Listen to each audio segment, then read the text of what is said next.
ઇન્ડોનેશિયાના બાલી ટાપુ નજીક એક જહાજ ડૂબી જતા 4 લોકોના મોત થયા છે અને 38 લોકો હજુ પણ ગુમ છે. આ ઘટના ગુરુવારે રાત્રે બની હતી, જ્યારે 65 લોકો સાથેનું જહાજ બાલીના ગિલિમાનુક બંદર તરફ જઈ રહ્યું હતું.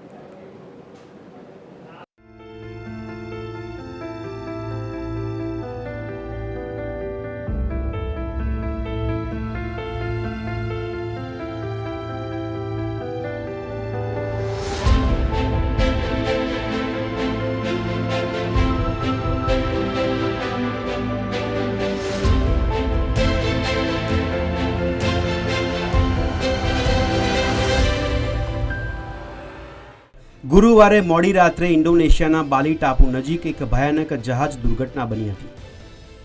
KMB-2નું પ્રથમા જયા નામનું આ જહાજ પૂર્વ જાવાના કેતાપાંગ બંદરથી બાલીના ગિલિમાનુક બંદર તરફ જઈ રહ્યું હતું.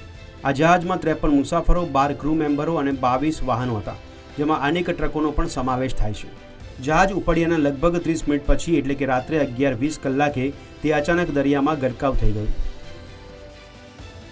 આ ઘટનામાં અત્યાર સુધીમાં 4 મૃતદેહ મળી આવ્યા છે, જ્યારે 23 લોકોને બચાવી લેવામાં આવ્યા છે. પરંતુ સૌથી ચિંતાજનક બાબત એ છે કે 38 લોકો હજુ પણ ગુમ છે. બચાવેલા ઘણા લોકોની હાલત ગંભીર હોવાનું જણાવાયું છે. સુરબાયા બચાવ એજન્સીએ જણાવ્યું હતું કે ટગબોટ સહિત 9 બચાવ બોટ ગુમ થયેલા લોકોને બચાવવા માટે સક્રિય રીતે કામ કરી રહી છે. જોકે 2 મીટર સુધી ઊંચા મોજાઓ ઉછળી રહ્યા હોવાથી બચાવ ટીમો માટે લોકોને શોધવામાં ભારે મુશ્કેલી પડી રહી છે.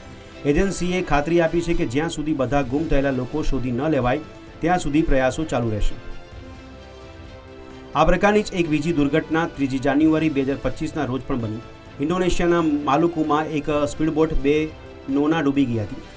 આ બોટ સેરામ ભાગ્યન બારાથી અંબોન જઈ રહી હતી, ત્યારે રસ્તામાં તે તરતા લાકડા સાથે અથડાઈ હતી, જેના કારણે તેનો એક ભાગ તૂટી ગયો અને તે ડૂબી ગઈ.